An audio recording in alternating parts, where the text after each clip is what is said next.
Hi, I'm Marty Nemko. Yesterday I described 11 things that perplex me. Here are 12 more. Why have we not scrapped the multi-billion-dollar NASA space program in favor of more important initiatives? How about an all-out assault on cancer?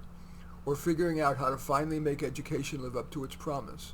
Or, if we want to invest all those billions on transportation, instead of building the inevitably too flawed mass transit, why not a national initiative whose goal is, in front of your home, for you to be able to pop into your human drone, vertically take off, and, with many more lanes that could be built terrestrially, get you where you want to go fast, no traffic?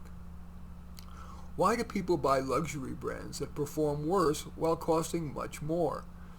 Rolexes keep no better time than Timexes, but require more servicing and cost 100 times more.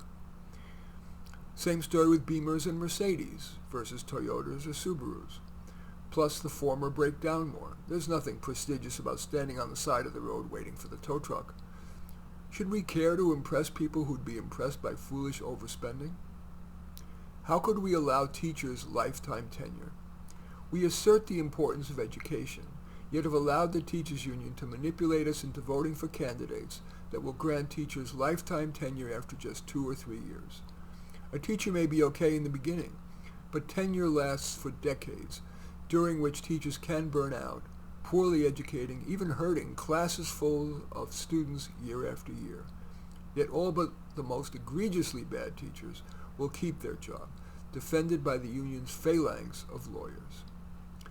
How can we continue to swallow higher education's ever crazier prices? Both anecdotally and from the definitive study on student growth in college, called Academically Adrift, we get the sense that spending a fortune on college is often not worth it. Not only is that student lack of growth an embarrassment, instruction's ideological bias and the oversupply of graduates puts the lie to the former truth that college grads earn $1 million more over their lifetime. I shake my head at how most intelligent parents reflexively push their kids to that wildly expensive 4 and often 6-year marathon. Underrated alternatives include apprenticeship, on-the-job training, and self- and mentor-guided study that gets much content from searching Google and YouTube, Udemy, Coursera, and LinkedIn Learning. Of course, higher ed, being America's most overrated product, should matter to us even if we don't have college-age kids. We, the taxpayer, heavily subsidize even private colleges with student grants and research grants. How can we give credence to such nostrums as, "We're not human doings, we're human beings. Just be"? It's axiomatic that the life well lived is heavily about contribution. We could watch sitcoms while high and in a bubble bath and derive pleasure, but our life would have been quite squandered. We should spend as much of our lives as possible making the biggest difference we can to our sphere of influence that others might not make. Just be? Terrible advice. How can we denigrate being judgmental? For time immemorial, judgment has been core to the civilized society and to improving it. Value-void acceptance and reluctance to judge ensures our stasis, if not decline.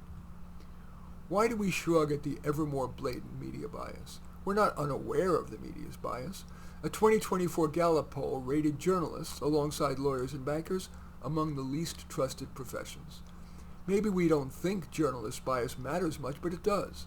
Their estimable wordsmithing's wiles manipulate us into voting for who they want us to and believing what they believe, for example, redistribution over merit.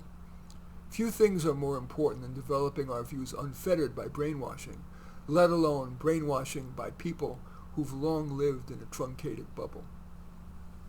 Why do we venerate performers, athletes, and politicians over more worthy people like scientists?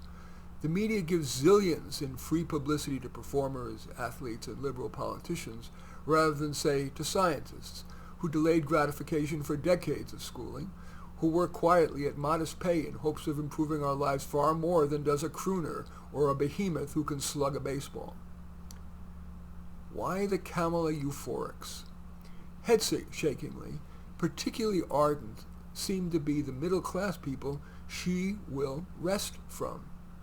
Who do you think's going to pay for forgiving loans that students or parents had agreed to pay? for the costs of our porous borders with the concomitant crime, difficulty of education and healthcare, and loss of jobs. Not equal opportunity, but equal outcomes? Reparations? Hint, there isn't enough money among the top 10% who already pay 76% of the income taxes. Answer, that hollowing out middle class and, quote, equity hiring, promotion, and college admission, which is another top Kamala priority, is a zero-sum game. A, quote, diversity hire means that someone else, often more meritorious, is not hired. Might that be you or someone you care about? Apart from Kamala Harris, America has for decades now been moving toward, now kind of hurtling toward, such radical redistribution. For joy? Why do we let melanin diversity trump ideological diversity? That's true in the workplace and especially on college campuses, whose core purpose should be, and until recently has long been, to encourage the exploration of a wide range of ideas, rather than to censor, censure, and cancel, dare an idea via right of center.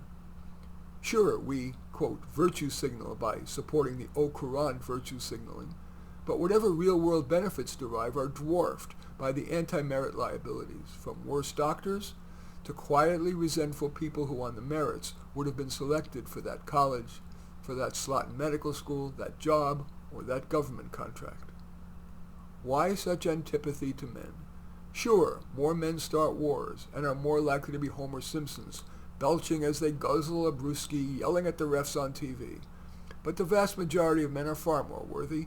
They do most of the most dangerous jobs. 97% of workplace deaths are men. Most men are devoted to work and family, and they die 6 years younger, get very little of the gender-specific healthcare research and outreach. We mainly see a sea of pink ribbons. Men have made enormous contributions to society, from Beethoven to GPS, fixing sewer to roof, and developing the computer or the phone that you're reading this on or watching this on.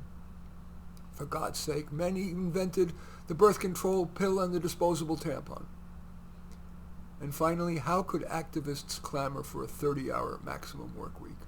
That would mean that workers good enough to be hired full-time would have to give up hours to people who couldn't even get 30.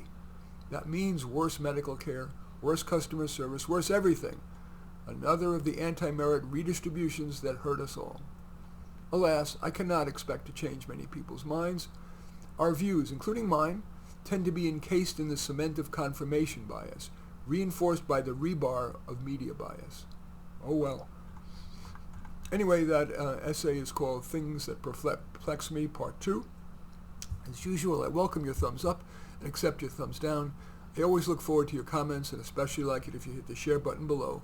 Share on your social media so that my efforts can have broader impact. And I am flattered if you choose to subscribe to my channel, and certainly would welcome you taking a look at any of my 34 books. Perhaps the most relevant is Thought Experiments, but all 34 are on Amazon. Just go there and search on my name, Marty Nemko, Nemko, and you will find more than you can stomach. In any event, I do thank you for watching. I am Marty Nemko.